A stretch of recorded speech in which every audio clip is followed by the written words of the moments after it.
uma alegria grande a gente estar de volta, como temos podido estar todas as semanas. E eu gostaria que você fizesse o que eu sempre peço para ser feito. Se você tiver liberdade, convide alguém para assistir o programa que está começando agora.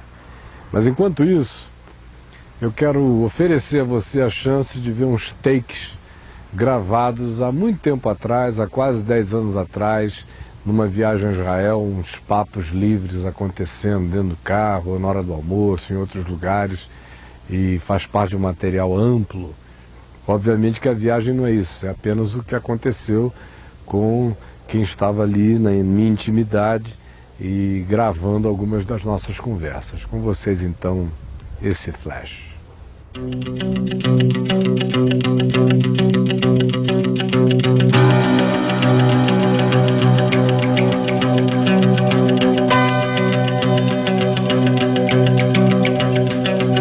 כתב ידיך לא מוכר לי וקולך מהבנט צלצולך הטלפוני שכנע אותי לצאת מהבית החם לרחוב הקשה אל העולם. התבטלתי כשקראת לי כי אסור היה לי אז לפרש את סימניי כאותות של אהבה. כבר שכחתי מתי אהבתי ומתי את כל חושיי איבדתי כאן. האם שמת לב אני ביקשתי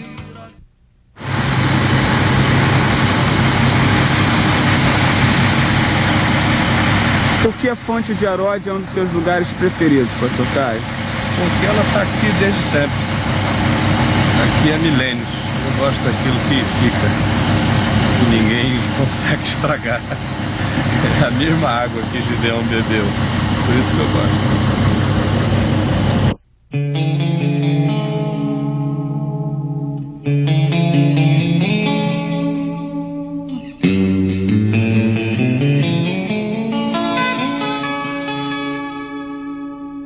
את היית כבר בת 21. Na semana passada, nós lemos o texto de Mateus no capítulo 6. E esse texto eu quero que você o ouça de novo. Por isso vos digo, não andeis ansiosos pela vossa vida, quanto ao que haveis de comer ou beber, nem pelo vosso corpo, quanto ao que haveis de vestir. Não é a vida mais do que o alimento e o corpo mais do que as vestes? Observai as aves do céu, não semeiam, não colhem, nem ajuntam em celeiros, contudo vosso Pai Celeste as sustenta. Porventura não valei vós mais do que as aves? Qual de vós, por ansioso que esteja, pode acrescentar 1 metro ao curso de sua existência? E por que andais ansiosos quanto ao que vestir? Considerai como crescem os lírios do campo. Eles não trabalham nem fiam. Eu, contudo, vos afirmo que nem Salomão, em toda a sua glória, se vestiu como qualquer deles. Ora, se Deus veste assim a erva do campo, que hoje existe e amanhã é lançada no forno, quanto mais a vós outros, homens de pequena fé? Portanto, não vos inquieteis dizendo, que comeremos? Que beberemos? Ou com que nos vestiremos? Porque os pagãos é que se preocupam com todas estas coisas. Mas o vosso Pai Celeste sabe que necessitais de todas elas. Por isso, buscai em primeiro lugar o reino de Deus e a sua justiça, e todas estas coisas vos serão acrescentadas. Portanto, não vos inquieteis com o dia de amanhã, pois o amanhã trará os seus cuidados, basta ao dia o seu próprio mal. Jesus está dizendo que que viver ansioso é burrice. Eu expliquei isso amplamente na semana passada, amplamente no espaço de 25 minutos. Mas cabe muita coisa em 25 minutos. E se você tem boa memória, você lembra de todas aquelas coisas que eu disse. A ansiedade é um sentimento burro, porque ele não faz prevenção de nada, porque ninguém acrescenta 1 metro ao curso da nossa vida, porque nós não temos nenhum poder sobre coisa alguma, porque até mesmo aquilo que a gente chama de meu poder não subsiste a um vírus que nos ataque. A ansiedade é burra, é tola, ela vicia o coração na incredulidade, ela faz o coração a mente se tornar neurótica ou paranoica, ela fragiliza o ser para o enfrentamento do dia mal, porque Jesus disse que cada dia traz sua própria dificuldade. Eu não preciso viver com isso na mente, nem antecipando angústias na vida. A ansiedade é burra, é tola, porque ela tira do coração da gente a energia também para usufruir o que vem de Deus para nós no dia bom.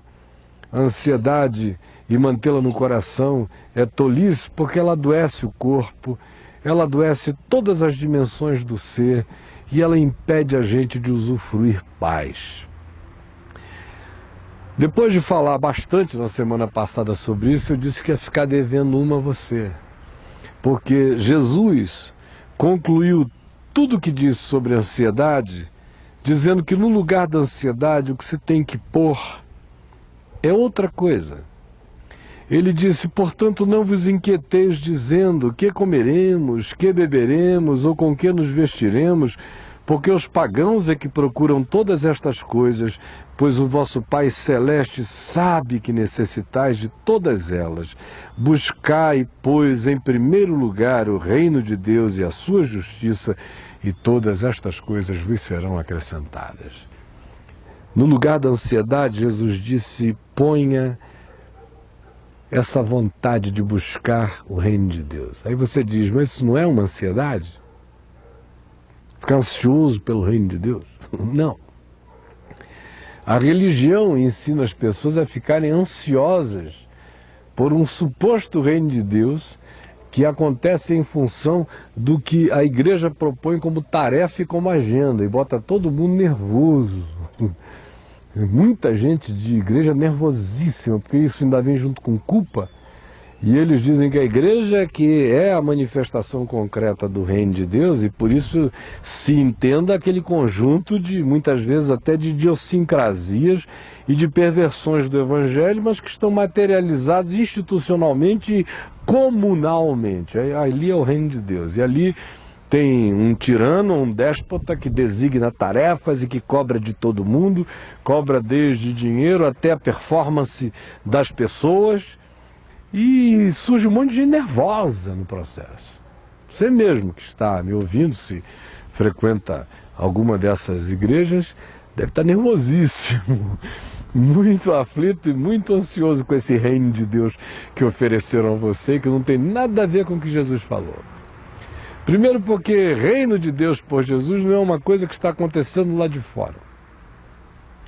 Jesus disse que o reino de Deus não vem com visível aparência, porque ele está dentro de nós. Jesus disse: se disserem a vocês, eis, olha ali o reino de Deus. Ele disse: não vão, não é. Se disserem, aqui está o reino de Deus, Jesus disse: não vá. O reino de Deus não se localiza nas geografias exteriores, porque o reino de Deus está dentro de vocês. Então não existe nenhum lugar para ser visitado como o reino de Deus, nenhum Vaticano é reino de Deus, nenhum templo maior é reino de Deus, nenhuma igreja concreta física é reino de Deus, nenhum movimento conduzido por homens é reino de Deus. Só Deus conhece o reino dele, porque o reino dele acontece nos corações dos homens, não vem com visível aparência. A gente só pode saber onde o reino de Deus está se a gente olhar para dentro de nós e encontrarmos o reinado de Deus em nós. Se eu não puder encontrar o reino de Deus em mim, não há nenhum outro lugar onde buscá-lo fora de mim. E buscar o reino de Deus em mim não é uma tarefa de ansiedade, ao contrário, é uma tarefa de descanso. O trabalho é descansar. Encontrar e buscar o reino de Deus em mim só acontece no paradoxo da fé. Esse buscar é um entregar, é um descansar, é um aceitar, é um assumir, é um confiar, é um crer. A gente encontra o reino de Deus quando descansa em Deus. A gente encontra o reino de Deus quando confia. A gente encontra o reino de Deus quando aceita o cuidado do amor de Deus por nós. E quando a gente submete o coração à vontade de Deus. E a vontade de Deus não é pule do pináculo do templo embaixo. A vontade de Deus para você não é conquiste o mundo para mim. Isso é proposta de Satanás a Jesus nas tentações. O reino de Deus não é transforme pedras em pães. O reino de Deus não é erga esta torre em meu nome.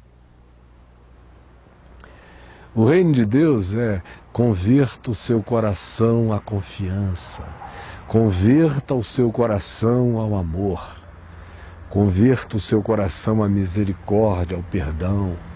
Converta seu coração ao descanso na provisão de Deus. Converta seu coração à certeza do amor de Deus por você, porque Deus prova o seu próprio amor para conosco pelo fato de Cristo ter morrido por nós, sendo nós ainda pecadores. Então o reino de Deus acontece como pacificação do coração em Deus, como expansão da consciência de Deus em nós, como decisão interior de descansar. Não que isso me tire do cotidiano responsável, mas a minha responsabilidade não será neurótica. Eu vou trabalhar porque gente sadia trabalha, eu vou estudar porque gente sadia estuda, eu vou participar de todas as coisas úteis e boas na sociedade, porque não é bom que o homem esteja só, gente sadia troca, se dá. Mas nenhuma dessas coisas serão para mim feitas com ansiedade nem com desespero. Elas vão ser feitas como fruto do amor, da graça, da misericórdia, do que é bom, do que é útil, do que é sadio. Mas eu não terei o engano nem o equívoco de pensar que elas podem, em sendo feitas, substituir o local existencial do reino de Deus em mim. O reino de Deus se estabelece em mim quando, pela confiança e pela fé, eu me submeto ao mandamento de Deus, que é amor. Amai-vos uns aos outros assim como eu vos amei. Esse é o mandamento, é o novo e único mandamento da fé de Jesus. O reino de Deus se estabelece em mim quando eu me submeto a isso. E Deus não está pedindo de mim, e Jesus no Evangelho não pede de mim nada que todos nós não digamos que são as coisas boas da vida. Ele pede que a gente ame, ao invés de odiar. Ele pede que a gente perdoe, ao invés de se amargurar. Ele pede que a gente se levante, ao invés de se prostrar. Ele pede que a gente confie, ao invés de descrer. Ele pede que a gente se esperance, ao invés de abortar esperança. Ele pede que a gente trate bem os outros na mesma medida em que a gente gostaria de ser tratado e que nós nunca desistamos de fazer o bem, porque quando eu faço bem, o maior beneficiado sou eu. Então só um doido pode dizer que não quer aceitar o reino de Deus. O indivíduo tem que estar com uma perversidade instalada dentro dele. No reino de Deus, Jesus diz assim, não traia as pessoas porque você não gosta de ser traído. Isso é ruim. Não trair só é ruim para o perverso. Mas para quem está querendo o que é bom, é toda a bondade. Quando ele chega e diz, olha, o reino de Deus é dizer sim quando é sim, dizer não quando é não. Porque o que passa disso vem do maligno. Ele está dizendo para a gente se ater à realidade, à verdade, ao que é. Isso é mal? Ou será que o que é bom é construir fantasias, é elaborar tramas, é fabricar coisas que não existiram? Por isso eu digo, só um ser perverso pode não querer a instalação do reino de Deus em si, porque o reino de Deus só carrega isso. Ele não vem fazendo com que a sua alma seja reduzida a um terço. Isso é a religião que faz. A religião é que pega as pessoas e as estraga. Eu conheço um bocado de gente que antes de se tornar religioso era gente muito boa. Depois que eles se converteram à religião, eles se tornaram intragáveis, insuportáveis.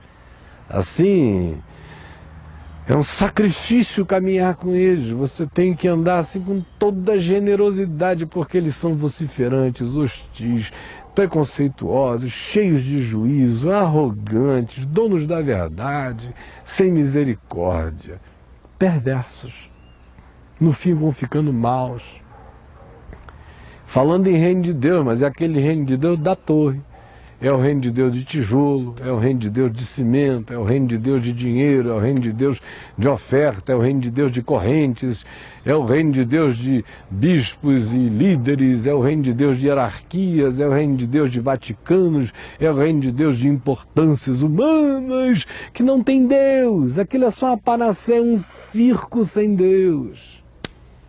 Só gente entupida e sem discernimento é que não vê isso. O reino de Deus se constrói aqui. Agora tem uma coisa. Jesus disse: buscar em primeiro lugar o reino de Deus e a sua justiça. O que é justo, o que é bom, o que é reto. Porque o reino de Deus se estabelece dentro de mim, como relação minha com Deus e como submissão minha ao mandamento do amor de Deus pela fé. Aí o trono de Deus se estabelece em mim, o reinado de Deus. Eu tenho dentro de mim o trono de Deus, o reinado de Deus, o reino de Deus, o senhorio do Criador, que é meu Senhor em mim. Isso não pode me fazer mal, pode? Você ter Deus na vida pode fazer mal a alguém? Ter o deusinhos da religião é que destrói. Agora Deus, conforme Jesus ensinou, pode fazer mal? Só faz mal ao diabo. Mas a gente que quer o que é bom, não. Então o reino se estabelece em mim, e a sua justiça se manifesta nos meus atos, na minha maneira de ser, de me conduzir. Eu deixo de lado as parcialidades, eu tento abandonar todo o preconceito, todo o juízo, tento olhar para o meu próximo com toda a misericórdia e graça, sabendo que eu mesmo recebo graça de Deus todos os dias. Agir com equanimidade, com equidade, com verdade, com propriedade, é manifestar a justiça do reino. E aí Jesus disse: o reino estabelecido como submissão nossa ao mandamento do amor no coração. E como prática de justiça, não de legalismo, não de fanfarrismo moral e ético, mas de justiça discreta, boa, mansa, que não trombeteia, que não se autopropagandeia, que faz coisas singelas e não mostra que fez, deixa a vida contar a história da própria verdade da justiça praticada. Quando isso acontece, Jesus disse que isso faz surgir uma síntese de poder silencioso, mais forte do que qualquer bomba. Ele disse: façam isto e creiam que todas as coisas necessárias à vida serão acrescentadas a vocês. Não há aí nenhuma promessa de que você vai se tornar o Bill Gates, porque o Bill Gates tem bilhões de vezes mais do que a vida dele precisa. A promessa é que você vai ter tudo que a sua vida precisar, dentro e fora de você. Dentro é paz, é alegria, é gozo, é consolação, é esperança, é fé, é bom ânimo. Do lado de fora é justiça na relacionalidade, é bondade nos vínculos, é misericórdia com o fraco. E para com você mesmo, não é autoindulgência, ao contrário, você vai se tratar com o rigor dos seres responsáveis, mas sem nenhuma neurose, Porque o reino de Deus não estará estabelecido em você por causa da sua justiça. Sua, o que eu estou falando é sua. Sua. Num português errado, misturando tu com você, por causa da tua justiça, entendeu? Não. É a justiça dele que se estabeleceu em mim, porque eu me submeti ao mandamento do amor. E se eu me submeto ao mandamento do amor, o que decorre de mim como ato de vida vai ser bom e justo. Se essa justiça de Deus que decorre da minha submissão ao mandamento do amor se firmar em mim, isso tudo fizer esse corpo simples do trono de Deus na minha consciência, no meu coração, o que Jesus diz é que isso atrai uma rede de misericórdias e de bondades. Gera uma conspiração de todos os lados em seu favor e você basta carregar essa harmonia estabelecida, porque o reino de Deus posto em nós harmoniza o ser. Harmoniza você com Deus, harmoniza você com você mesmo, harmoniza você com o próximo, porque as relações são de justiça, não são de perversidade. Cria uma sinfonia de poder. Cria algo que vai sendo liberado, vai vazando de você. Ninguém precisa falar nada, isso vai contagiando. Isso faz o inimigo sonhar com o bem a seu favor. Isso faz o ser hostil, sem que você precise fazer nada, vir a reconhecer, às vezes por causa de algo que ele não podia nem admitir, uma voz silenciosa dentro dele dizendo: pare, porque andar na direção contra essa pessoa vai lhe fazer mal. Quando você busca o reino, ele está estabelecido dentro de você, o poder que se libera é extraordinário. E as pessoas sentem, os ladrões sentem, os seres hostis sentem. Os passarinhos sentem e vêm. Os animais se pacificam. Quando você caminha carregado do reino de Deus, você leva paz. Paz a todos. E aí a conspiração invisível em seu favor cresce, cresce, se avoluma. E você, obviamente, levanta todo dia responsavelmente para trabalhar, para estudar, para tudo que é cotidiano da existência. E você vai começar a constatar uma coisa: é que aos seus amados Deus dá enquanto eles dormem. Você vai começar a ver que nos dias da sua maior ansiedade você remava, remava, remava e não saía do lugar.